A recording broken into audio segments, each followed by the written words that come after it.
السلام عليكم ورحمة الله وبركاته. كابتن محمد سعد، أهلا بك في أرض مصر، ونسعد بك دائما، وهذه الزيارة الثانية لك. نحب في البداية أن تعرف كاراتيه مصر وكل من ينتمي لأسرة الكاراتيه في مصر على حضرتك. تفضل. بسم الله الرحمن الرحيم. طبعا أخوكم محمد سلام سعد، مدرب نادي جلاء ونادي الشمس الرياضي في فلسطين، ورئيس لجنة الحكام في قطاع غزة. 5 دان. 5 دان. في حاجة تانية حابين نعرفها، إن حضرتك كابتن طارق معاك في الكاراتيه برضه في نفس المجال. صحيح، طارق عندي معاه 2 دان وبجهزه ل 3 دان. هو بطل وطني ما شاء الله، وإن شاء الله أنا يبقى خليفة كابتن محمد إن شاء الله. والله مش الحاجة مش بالوراثة، ولكن نتمنى الأفضل لأبنائنا دائما إن شاء الله. وأنا كل اللعيبة بتوعي أعتبرهم أبنائي وأخواني. بسعى دائما وجاهدا لتطوير قدراتهم وأعمل احتكاكات دائما. وأنا زيارتي لمصر دلوقتي إن شاء الله هعمل عدة تنسيق مع عدة أندية لعمل لقاءات وتدريبات مع الأندية المصرية العريقة بعد حصول مصر لأول عالم، وده اللي شرف العالم العربي كله، لأنه مصر الدنيا كمان في الرياضة الدنيا في حاجات كتيرة قوي، وربنا يحفظها ويحميها ويوحد صفوفها. حضرتك التقيت بالعديد من الشخصيات، كابتن محمد رمضان، دكتور عماد السرس، كابتن طارق رجائي. عايزين نعرف من خلال لقائك مع هذه الشخصيات ايه اللي دار ما بينكم، اهم النقاط، ايه اهم الاتفاقات والامال اللي بيعلقها كابتن محمد سعد من خلال هذه اللقاءات. هو اولا نبدا بكابتن محمد رمضان. كابتن محمد رمضان بعد التنسيق مع الكابتن محمد الجعيدي بارك الله فيه، الله يجزيه. ده رجل له مستقبل يعني برياضة الكاراتيه، وانا شاعر انه همه على رياضة مصر، رياضة كاراتيه مصر. ربنا يوفقه. استقبلنا الكابتن محمد رمضان استقبال حلو جدا، وما نسيش كرم الضيافة والحاجة، وعرضنا عليه فكرة إقامة معسكرات في القاهرة أو لقاءات تدريبية مع الأندية المصرية في مصر، باعتباره المدير التنفيذي للكاراتيه بمنطقة القاهرة. نعم. ده سعد جدا. تمام. وقال أنا أحط ثقلي في قد ما أقدر، لأن أنا عايز أخدم فلسطين. تمام. ورياضة فلسطين. تمام. واتمنى اني اكون يوم في الايام في فلسطين. طبعا ردينا عليه بيوتنا هيكون فلسطين كل البيوت مفتوحه ليك. الله يجزيك. وديته خطابات رسميه باسم نادي الجلاء، وان شاء الله يعني خلينا نقول ان ده حصري. كابتن محمد رمضان يتمنى الوجود في يوم من الايام في وزياره ارض فلسطين العزيزه علينا وعلى كل المسلمين في انحاء العالم. صحيح، وبكل اصرار. وايضا معظم الكباتن والصغيرين والكبار كلهم بيتمنوا يزوروا فلسطين. ودايما احنا نتمنى نزور الكل يزور فلسطين ونصلي سويا في القدس، ولكن ان شاء الله رب العالمين نسال الله سبحانه وتعالى ان يتم اليوم ده يحرره ان شاء الله، يتحقق ان شاء الله. فالاتفاق تم مبدئيا في موافقه منه مبدئيا. نعم. واسعدت انا جدا بالكلام ده، بس يبقى الشيء رسمي، كتب رسمية. نعم. لأنه عندنا احنا السفر من فلسطين في الصيف بالذات، لأنه دخول الناس اللي بتدخل المعبر عددها قليل بيكون، لازم تحجز للسفر قبل 2 أو 3 في الصيف صحيح. بالذات. نعم. فعايزين كتب رسمية عشان نقدمها للجهات المختصة. نعم. عشان تسهل. يبقى خلينا عمليين يا كابتن محمد من خلال الحوار دوت وبعد لقائك، واحنا طبعا نأمل خير في الكابتن محمد رمضان وفي منطقة القاهرة للكاراتيه. حضرتك بتطلب ان شاء الله تتمنى قبل ان تغادر مصر في هذه الزيارة ان يكون معك خطابات رسمية من قبل منطقة القاهرة للكاراتيه او الاتحاد المصري للكاراتيه تدعو فيها الأندية الفلسطينية لعمل معسكر تدريبي صحيح. أو لقاءات تدريبية مع أندية مختلفة في مصر. طيب هذا في لقائك مع الكابتن محمد رمضان، وأنا شخصيا الأعمار والفئات العمرية كده عشان حتى تسهل الأمور. نعم جيد جدا. يعني تم فعلا تحديد الأعمار المطلوبة. يعني الموضوع متوقف على عمل، يعني ناخد موافقات من الأندية المصرية على هذا الأمر وخطابات رسمية منهم موافقة. طيب مرة تانية أنا بعتز بالكابتن محمد رمضان، وأنا إن شاء الله واثق إن الموضوع دوت هيكون خير إن شاء الله ويتم وإنه على الأقل أنا واثق إن هو هيبذل فيه أقصى جهده، وأنا يعني أطمن حضرتك في هذا الأمر. الأمر الثاني أو لقائك الثاني كان مع أيهما؟ الدكتور عماد السرسي أم الكابتن طارق رجائي؟ اللقاء الثاني كان مع الدكتور طارق رجائي، كان معايا الكابتن جبر الصوير من أشهر مدربين فلسطين، والكابتن سليمان فتاحة المدير الإداري للمنتخب الفلسطيني. ما شاء الله. وتحاورنا وتناقشنا وقعدنا كده على ناحية، وقدم لنا الضيافة وتناقشنا في النقاط 22 الجديدة. يعني كان اتضح انه في بعض الاخطاء في الطباعة بعد رجوعنا طبعا للاستاذ القدير الدكتور عماد السرسي، وبكل تواضع من الأستاذ طارق رجائي اعتباره رئيس لجنة الحكام في مصر. يعني أنا ما شفتش تواضع من راجل زي ده قبل كده من حكام أو مدربين. وبعد كده زرنا أو قعدنا مع الدكتور عماد السرسي وشاهدنا محاضراته العجيبة أو الاسترسال عنده، وكيفية أداء بتوصيل المعلومة للحكام بشكل جميل جدا جدا جدا. هو للمعلومات حضرتك هو الدكتور عماد السرسي هو دكتور في كلية التربية الرياضية، يعني هذا تخصصه، ويعني احنا دايما متعودين نعهد منه هذا الأمر الاسترسال صحيح جدا. وتناقشنا بعد ما خلص محاضراته قدم لنا هدايا، وهو الكتب بتاعته قانون التحكيم بالكاتب والكوميتيه، وهي كتب قيمة جدا. صحيح جدا. صحيح. هو يعني بعد الاطلاع عليها ما شاء الله الراجل تعبان قوي وعامل مجهود حلو جدا، ده يوضع في المكاتب العربية كمان، مش بس المصرية وربما العالمية. أنا أصرح مع حضرتك بالمناسبة أني بالفعل تلقيت بصفة تواصلي مع الناس من مختلف الدول العربية، تلقيت أكثر من طلب من مدربين وحكام يعني هم يطلبون أن نرسل إليهم كتاب التحكيم في الكاتا وفي الكوميتيه الذي قام بإعداده الدكتور عماد السرس. أكثر من مرة طلبوا مني هذا، وأنا تواصلت مع الدكتور عماد ونحاول بالفعل يعني إرسال الكتاب هذا إلى الدول العربية ليكون مرجع لهم يسهل عليهم الأمر. ثم تبادلنا الصور مع الكابتن، وتم تقديم إهداء له، وتم مناقشة بعض النقاط في التحكيم التي يتم عليها خلاف، وتم التوصل إلى حلول أو التوصل إلى تفاهم عن التحكيم الجديد، وآلية التحكيم الجديد يوضع من أي طريقة، وليه ما تكونش للاتحادات العربية مساهمة بالتعديلات، باعتبار مصر أول عالم، وأول عالم يعني لازم الاتحاد بتاعه يتدخل، والدول العربية ما يفرضش علينا الاتحاد الدولي تعديل ينزل من السماء. هو ما أعلمه لا أعرف إن كانت هذه المعلومة لديك أم لا، أن أحد أعضاء الفريق الذي أشرف على وضع هذه التعديلات وتقديمها للجنة الفنية بالاتحاد الدولي للكاراتيه هو المهندس محي الدين أحمد، رئيس السابق للجنة العليا للحكام بالاتحاد المصري للكاراتيه، والحكم الدولي القدير من أقدم الحكام الدوليين في مصر من الثمانينات. هو كان أحد أعضاء الفريق الذي أشرف على وضع هذه التعديلات.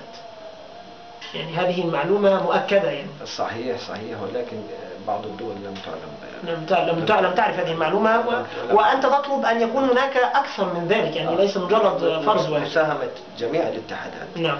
يعني كل رئيس لجنة حكام في أي دولة لازم في أي دولة أو في أي يعرض اتحاد، هذا الأمر. أي اتحاد يكون له الرأي. نعم صحيح. وبعد كده يعني تعرفنا على بعض المشاركين على دورة الحكام ما شاء الله. وفي منهم من شباب الجزيرة، يعني بشارك معاهم في تمرين، يعني بقدم لهم حصة تدريبية كشكل متطوع. الإخوان اعتبروني واحد منهم وضيف عندهم، وأنا لازم ما بخلش عليهم برضو. يعني الحمد لله بالمستوى المتواضع اللي عندنا بنعمل تمرين كل جمعة مع المجموعة دي، يعني كان في 3 أو 4 منهم، وأنا عجبت في المستوى بتاع التحكيم باعتبار المشاركين هي أول دورة لهم. نعم دورة جدد. دورة حلوة جدا.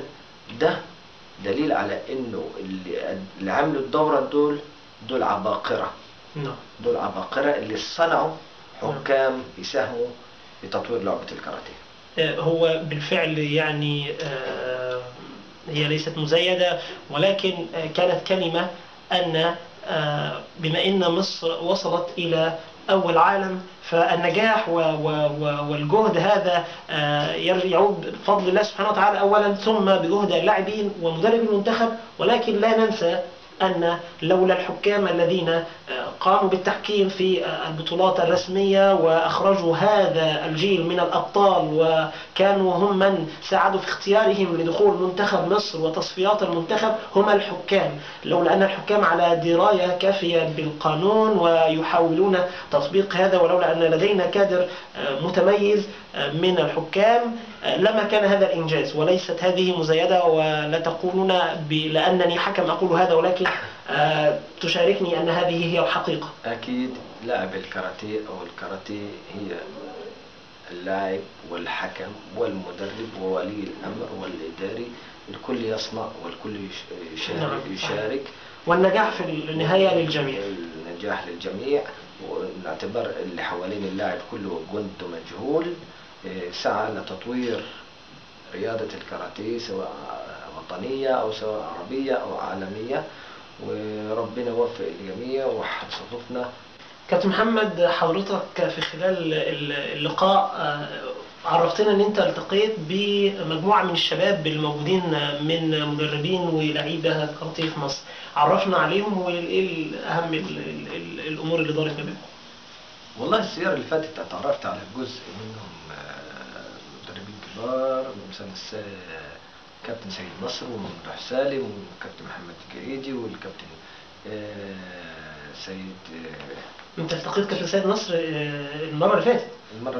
المرة دي هو لسه جاي في مارس. هو بعت لي رسالة انه هيجي بعد يومين في مارس، ضروري ازوره وضروري نلتقي ان شاء الله، لانه قعدنا قبل كده. كابتن سيد نصر مرشح على عضوية مجلس إدارة الاتحاد المصري للكاراتيه. وانا دعمت وقلت له كل المدربين اللي اعرفهم ان شاء الله هيكونوا في صفك. ربنا يسمح. انسان يعني صاحب عطاء وانسان خلوق يكفي. وقابلت المرة دي يعني من اللاعبين أو المدربين الناشئين كمان، إنهم محمد الفيومي ومحمود غايش ومصطفى الكابتن مصطفى والكابتن هديل والكابتن كوثر ومروة يعني كباتن كتير أسمائهم ما تجيش معانا. جيل المدربين اللي إن شاء الله احنا نأمل فيهم الخير بإذن الله، الجيل الصاعد إن شاء الله. عايزين يتدربوا، عايزين يعملوا حاجة إن شاء الله، ويستعينوا بالصغير والكبير عشان يتعلموا. وده واضح فيهم، وده الطريق الصحيح. ما فيش كبرياء عندهم، ياخدوا من الصغير والكبير. واحنا كل الدعم بنقدمه لهم وهم عارفين الكلام دوت، وان شاء الله في برنامج خلال السنه ده هيكون كويس ليهم ان شاء الله باذن الله هيلاقوا ان شاء الله. طيب كابتن محمد، يعني في نهايه هذا الحوار حابين ناخد من حضرتك كلمه لكاراتيه مصر عامه ولصفحه رز كاراتيه مصر اللي هي بتعمل مع حضرتك الحوار دلوقتي. اللهم صل على سيدنا محمد صلى الله عليه وسلم. أنا أحب أقول حاجة واحدة، لازم نحترم بعض وقرارات بعض، نحترم الصغير الكاراتيه يحترم الكبير، وكل واحد ياخد مكانه، والكاراتيه ما هيش إرث لحد معين، لازم نتبادل الأدوار. ليه؟ عشان لما كل واحد يجي هيقعد على الكرسي يجي بمجهود جديد ويجي بأفكار جديدة تعمل تطور، ولكن لا نستغني عن أصحاب الخبرة. أصحاب الخبرة هم هيكونوا فوق رؤوسنا، وإذا كان صاحب الخبرة ده عنده عطاء أكتر يبقى ولكن برضو نستعين بالإخوة الجداد. ليه؟ احنا عايزين أفكار، عايزين نطور. كل ما تشتغل الولادة تولد يجي لك بطل، يجي لك أستاذ تاني، يجي لك أفكار تانية. ما نبقاش نحتقرها زي السياسيين، نقعد 30-40 سنة على الكرسي. لا، الكل يسعى والكل ياخد منصبه، ما يكونش الرجل فينا يمسك 6-7 مناصب في الاتحادات سواء العربية أو الدولية. لا، نقسم حالنا ونقسم اللجان ونوزع بعضينا. كل ما كترت الأفكار كترت الإنجازات، وربنا يوفق. قبل ما نختم رسالة رصد كاراتيه مصر، حابب نقول رسالة من كاراتيه فلسطين. كاراتيه فلسطين، انت تريد امال او بتعقد الامال على بعض الحاجات هنا في من كاراتيه مصر، ومن مستوى كاراتيه مصر بيعبر عن الرسمي منه والشعب اللي هو اسرة الكاراتيه من مدربين وحكام. تأمل ايه في المستقبل القريب ان شاء الله؟ نأمل ان نكون ونصل للمستوى اللي وصلته مصر، او لجزء كبير من اللي وصلته مصر، ونستفيد من خبرات الأساتذة المصريين واللاعبين المصريين اللي شرفونا ببطولة العالم واخدوا أول عالم. ويكون هيك ربنا يكون في تبادل زيارات وتبادل معلومات وتبادل خبرات بين الاتحادين، أو بين الرياضة الفلسطينية والرياضة المصرية بشكل عام، والكاراتيه بشكل خاص. وليه؟ لأن احنا نعتبر حالنا في فلسطين جزء من مصر، او دي بلدنا الثانيه. ده احنا خط التماس بتاع مصر. إذا هذه هي رسالة من الكابتن محمد سعد إلى مسؤولي الكاراتيه المصري وإلى مدربي وحكام الكاراتيه بمصر. نطلب دعمكم، نطلب خبرتكم. أنتم وصلتم إلى أول عالم، نتمنى أن نكون مثلكم، أو يعني نصل إلى ما وصلتم إليه من خلال دعمكم لنا ومساندتكم لنا. الرسالة الأخيرة إلى صفحة رصد كاراتيه مصر، والتي أتشرف بإدارتها الآن، ويعني نطلب منك رسالة إلينا توجهها إلينا. أنا أشكركم للموقع ده، وأشكر نشاطكم ده صوت الحق، صوت الحقيقة، وإن شاء الله رب العالمين يوفقكم. بطلب منكم ما تتسرعوش بأي نشر بأي قرار إلا تتأكدوا من المصادر الصحيحة. ونحن يعني نؤكد عليك أننا نحاول بشتى الطرق ألا نتسرع أبدا في نشر الأخبار. نحاول أن نستوثق من هنا ومن هناك، ونتأكد من الخبر من أكثر من مصدر، وبعد ذلك نقوم بنشره. حتى وإن نشرنا الخبر وكان هذا الخبر علمنا أنه من الممكن أن يسبب مشكلة أو ذوبعة لا فائدة منها، من السهل جدا أن نقوم بمسحه فورا، وربما نعتذر عنه إن كان هذا سيصحح بعض الخطأ. خدوا الخبر، أو خدوا وتعاملوا مع الصغير والكبير من أصحاب الطبقات، مش بس المسؤولين. لا، انزلوا للشارع، انزلوا للناشئين في الكاراتيه والمتوسطين والمتقدمين، وشوفوا مشاكلهم. مش بس ناخد الحاجة من الوجهات، أصحاب الوجهات. لا، دول هم المستقبل للناشئ، مع احترامنا الكبير لكل من سعى ويسعى وسوف يسعى لتطوير رياضة الكاراتيه. في نهاية اللقاء نتقدم بخالص الشكر لك، ومرة أخرى مرحبا بك في بلدك الثاني مصر أو في بلدك، بما أنك يعني جعلت فلسطين جزءا من مصر كأنها بلدا واحدا، ونتمنى فلسطين والدول العربية كلها بلد نعم واحد. نعم، نتمنى أن تكون هذه الروح متواجدة بين رؤساء الدول وشعوب الدول. مرة أخرى مرحبا بك معنا، ونتمنى تكرار اللقاء مرات ومرات، وأنا شخصيا كنت سعيدا جدا بإجراء هذا الحوار معك. كابتن محمد سعد، شكرا جزيلا لك. شكرا.